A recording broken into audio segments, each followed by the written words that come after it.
Dr. Seram Kawo is on the line. Let me speak to him, and then he's an economist and then an accountant as well. Doc, if you can hear me, good morning to you, and thanks so much for joining us. Thank you very much. Good morning. Very well. We are much grateful having you this morning. But first off, we're having a national economic dialogue to discuss a very important aspect of our economy and to see how best we can formulate a policy which will aim to restructure the entire economy and then position us to move forward as a country. Your initial impression about the data you saw yesterday from presentations of the finance minister to that of the president, and what we anticipate after this particular dialogue in terms of recommendation.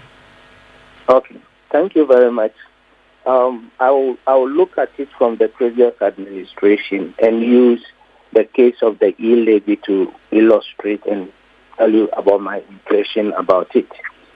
So last year, I think last 2 or 3 years, we had the government of the day coming out with the e-levy. It came as a surprise to many of us because that was the first time we heard about the e-levy during the budget reading. It was 2.5, came down to 1.5, then it was reduced to 1%. What happened was that once it was announced, we saw the backlash that came with it. And so later, after the reading of the budget, we saw our MPs, the finance minister, and other members of the government now going around in the various districts, the regions, to have town hall meetings to educate the people on why the need for the e-levy. That took a number of months before the e-levy was passed, and that actually affected government revenue over time. That time, I was of the view that those consultations that they did were supposed to precede the reading of the budget. And so if this government wants to come out with certain policies now, and they are having the economic dialogue with the citizens, with civil society organizations, industry captains, and the rest, then it's a step in the right direction. What we have seen yesterday was to tell us where we are now and where we want to get to.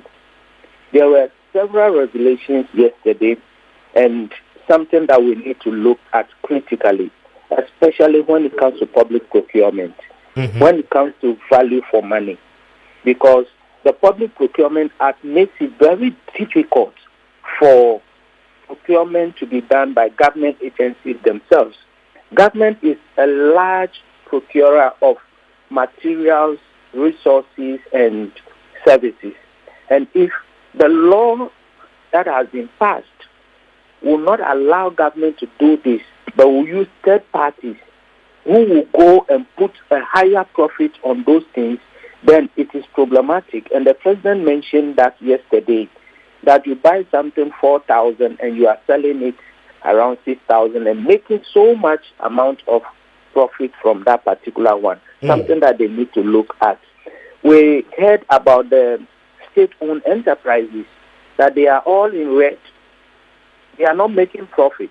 Exactly. If the state-owned enterprises are not making profit, then it becomes an issue.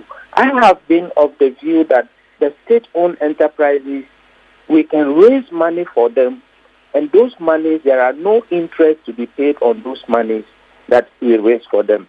And luckily for us, yesterday, after the discussion, I heard the MD for the Ghana Exchange talking about listing those state-owned enterprises on the stock exchange. That takes away the management of those enterprises from government and leaves it in the hands of the private individual. Government goes to the capital market to raise money, and they go for bonds where interests are paid on it. What about equity, shares, where you don't pay any interest? The entities work for themselves and they pay the amount.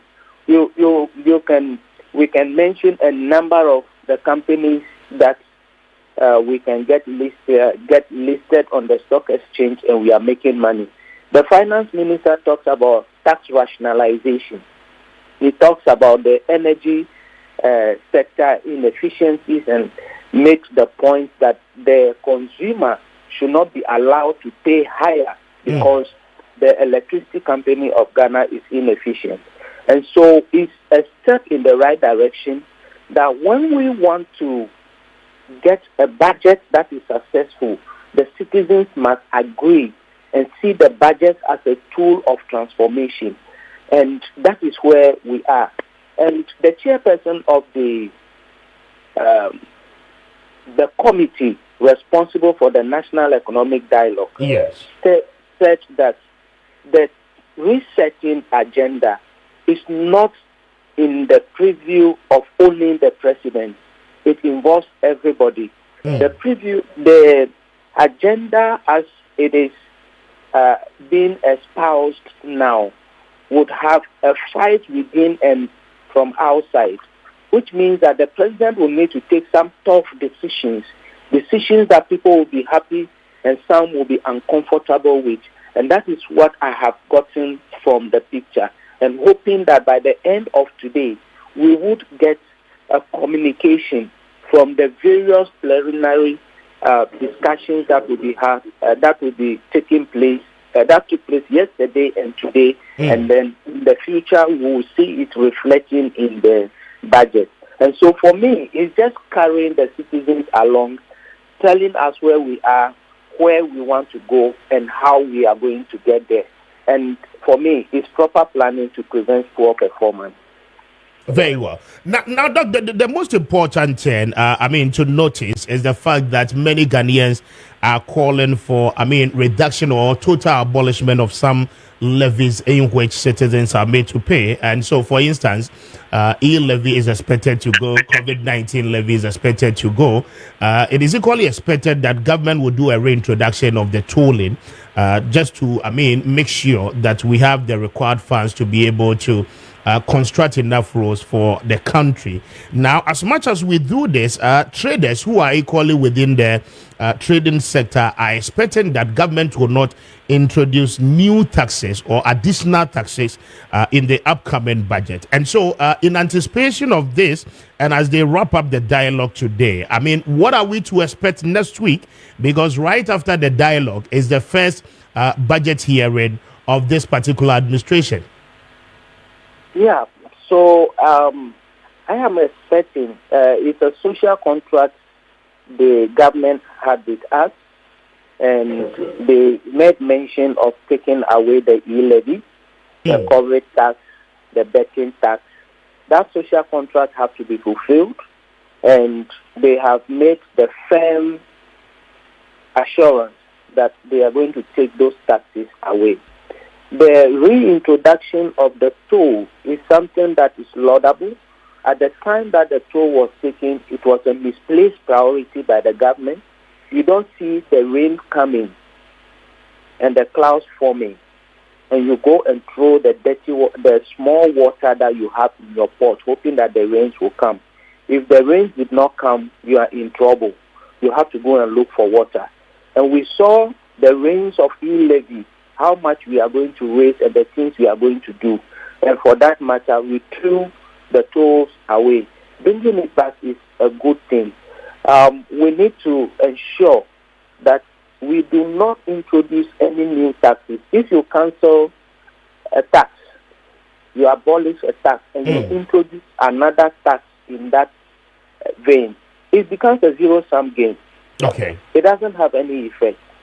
And so telling us that they are going to cap some of the statutory funds that we have, reducing government expenditure, and making sure that the loopholes that we have in the systems in terms of corruption and all those things are going to be done. And they will recover some of yes, but the reality question or the reality test will be that, in terms of cutting government's expenditure, would that, necessitate the shortfalls that we are likely to face in terms of revenue generation whilst we do away with some of the taxes? Are we going to have a replacement of those ones that we have to do away with? No, I'm sure the government is not thinking about reintroduction of taxes. You know, the previous government brought about a number of taxes in the system. And what we need to do is that there are loopholes in the tax collection. Most of the taxes that are collected do not go to the government, but end up in the pockets of individuals who are in charge of these entities, and that leads to corruption. What would have to be done is how we can close those loopholes where we introduce technology and monitor the issues that are there, and also train those who are looking at after that particular technology that we have in. So if you introduce a new tax, we are in trouble. People are going to kick against it. Government will need to create the enabling environment. For example, if e-levy is reduced or taken away, betting tax is taken away, it makes sense that the companies that are into this are making profit. They will be able to declare the right profit. For example, they said the betting companies are not reporting the amount that they make. So they are going to come out with a system to know how much they make. These betting companies pay tax on their operations. So that will go a long way. E-levy is taken away. The MTN or the Momo aspect of MTN will make profit. They will pay tax on this amount. Yeah, but again, with that assertion, Doc, I mean, what would be the real effect on the fact that you are taking away betting tax, but on the other hand, you would want to increase communication talk tax? Now, what equally becomes of the fact that, I mean, you are increasing the VAT rate, or probably, so to speak, you would want to increase property rate just to be able to compensate for the shortfalls that you are likely to face in terms of revenue generation. Now, it is more or less like you robbing Peter to pay Paul. I mean, if we are to go in the tangentry. If we go through that tangent, then it will be sad for all of us. I am not privy to any information that says that they are going to have communication tax that will come in. The communication tax, and some of them, the financial institutions charge some bundle charges and all those things. Where does it go to? The aspect of trying to ensure that you rationalize the tax system is something that we need to look at. If we introduce a different tax in the system, then you are robbing Peter to pay Paul, as you have said. And that is not how government should go. Very well. Doc, wrapping it up, I mean, with you on this one. Now, we are doing this at the back of the fact that government has equally some intentions to roll out some flagship programs. So, for instance, there is a government that has promised that all existing infrastructural projects will have to be completed before new ones are initiated. And so yesterday, if you listen to the finance minister, now he made mention that over $1.5 billion is what is required to be able to complete the Agenda 111 project. Now, whilst we've been able to use about $400 million, I mean, already sunk into this whole project, we are still unable to, operationalize most of these hospitals that were initiated by the previous government.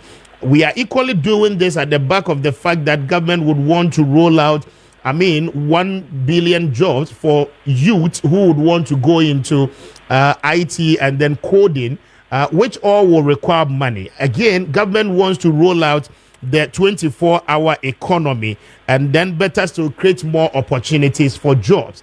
And so how do we do this vis-a-vis the kind of things that the government has equally promised in terms of limiting their expenditure and all of that? Managing the economy is not a small thing. It's going to be very tough for them. And I believe they are having sleepless nights over the months that they've been in power. It's going to be very tough because it will be very good for us to make sure that the current and existing projects are completed. We need to look for the money. And anytime government wants to do something, they look for the money and get it to do what they want to do. The sad aspect of it all is that we are out of the international financial market where we cannot go and borrow, especially on the capital market. If government comes up with a bond right now and they are selling bond on the stock exchange, very few people will want to go and buy it. Bearing in mind, you just came from the the domestic debt exchange where haircut has been experienced and the terms of payment have been prolonged for the bond holders. And so it becomes imperative for us to look at cheaper ways of doing things. For example, the coding jobs that you are going to create for the people, there are other companies that are already into coding. Government can go into an agreement with these people, and then we get a lower rate for training of these coders that we want. Now, training the people in coding, does it reflect in the job market? The answer is no. We need to make sure that we create the job and create the necessary infrastructure that is necessary to boost. Internet access is very difficult and expensive in our country. If you want to go with the 24-hour economy, you don't go and start new things. The companies are already in existence. You don't start on a very large scale. Select cities. You can start with Accra, Greater Kumasi. And even Greater Accra, Greater Kumasi, it's not every place that you can do it. There are selected places where these things can be done. You monitor from those angles. And the lessons you have learned from that place, then you roll it out to other places. It could start 3 months, 2 months in a particular place. You got good lessons, and then you push it. Other places will automatically pick from those ones. Companies and industries that are into manufacturing are already there. Contact them and see how best you can help them roll out the 24-hour economy. We have some big markets that are operating. How do we create the 24-hour economy for them? The 24-hour economy, which is the night economy that booms, goes with entertainment. How do you create the creative industry? How do you make the creative industry very robust and resilient? And that will ensure that the safety of the customers are at par with any other country around the world. The lighting system, how do we improve upon the lighting system and the transportation system for people who want to move intercity to go and trade? That is what we need. If we go ahead and we are trying to create new entities, register new companies, and making sure that we start everything afresh, that is where it becomes very difficult for us. We are limited with some resources. Let us work within what we have now and make it work, and others will automatically come on board. Very well. Before I let you go, I mean, yesterday, the minority side in Parliament equally had their time to present the true state of the nation. That is how they term it. Now, the former Deputy Finance Minister has raised concerns about presentation made on the data provided by the Finance Minister during yesterday's engagement. Now, he makes the point that it's more or less a choose and pick kind of thing that the Finance Minister did. He has chosen the data that really suits his argument. And so, I mean, even at the time where they were exiting power in the last quarter of 2024, the economy was reviving itself. Now, they have been able to leave the country with an inflation hovering around 23%, even though not better, but at least it takes the government to a very good point where they need to do a lot of things to better that particular record for which they left behind. Now, he is saying that this is not the true state. I mean, there should be more realistic approach to dealing with the data we have available.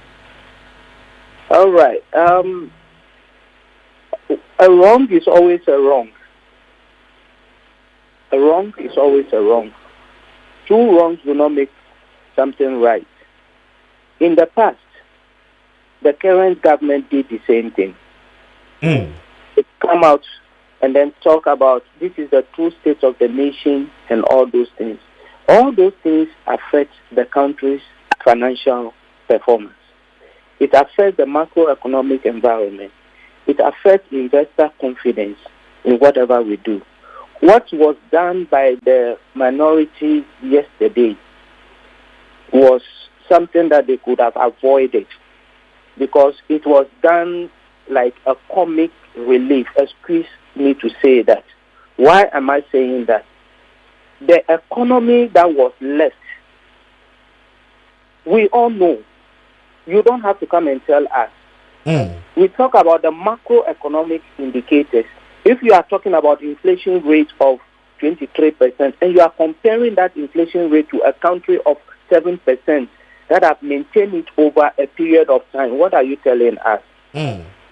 What is the cost of a fuel, a liter of fuel at the pump? What is the cost?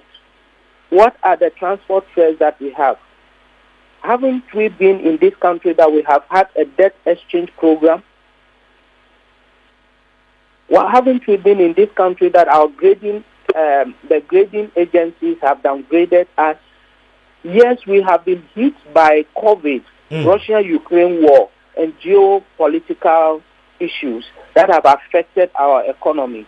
But it is the same time that we had a lot of money coming in. What did we do with the COVID relief funds that have been given to us? It was given to businesses that were supposed to be in operation. But this COVID fund was shared to party members. It's a serious issue that we need to look at. Let our politicians know that they are not only thinking about the next election, but they are thinking about the next generation that will come. We need sustainable ways of doing things, meeting the needs of the present without compromising the needs of future generations. The actions by our politicians is a dent on our image. We are all supposed to work together and build this country. Projects started by one government should be continued by the other governments. It doesn't matter who is doing it and who is taking the credit. The credit should be Ghana that has done this and we have progressed over time. Those are the things that we expect from our politicians. It's a difficult task for all of them. It's a difficult task for the minority to lose an election the way they did. Who said that they are called mighty minority? And when they talk about mighty minority, they were laughing when they were doing that. They all send bad signal about the issues that they want to raise. Yes, the finance minister might have picked and chose the data that suits his arguments, but they are telling us where we are coming from. And the economy, the pockets are the ones that are going to fill it. What was the interest rate? What was the exchange rate? What are we experiencing in those areas today? What is in terms of job creation and all the rest? And so we need to be objective when we come to these areas. Otherwise, the investors that we want to get into our economy would not actually come when we get them to come. Very well. Doc Abasi, I'm grateful for your time this morning. Thanks so much for joining us. Thank you very much. I'm grateful. Very well. And Dr. Seram Kawo, Kawo is a senior lecturer with the University of Cape Coast Business School. Ono ananope yeneno edi enkomono